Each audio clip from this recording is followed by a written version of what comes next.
When I was growing up, there was always people calling to our house, and I was maybe 8, 9, 10 years of age, and sometimes you'd open the door and there'd be an elderly person there or a couple. They always seemed to be in their 60s. They would have a big brown envelope with them, and they'd be brought into the house and down to our good room, because in those days every house had a good room. And my mother was always baking, so she probably brought him tea and soda bread or scones. My dad would go down and sit with them. He could spend an hour or two with them. And even though we weren't in the room, we still had a good sense of what was going on.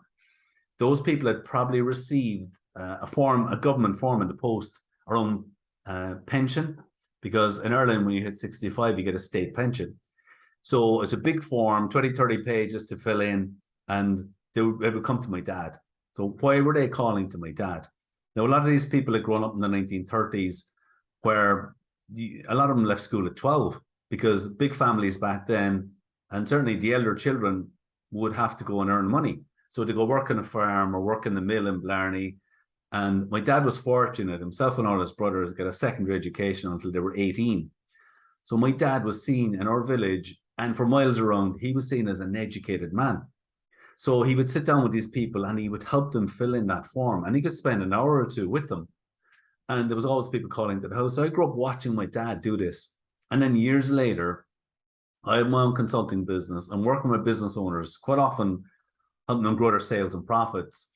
And quite often they were in their 50s. These people were probably needed to grow the profits to put into a pension fund.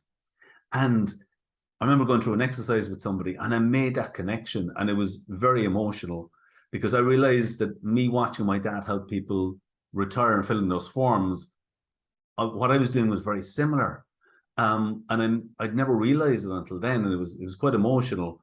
And to make that connection from my dad to what I'm doing today was profound and emotional for me.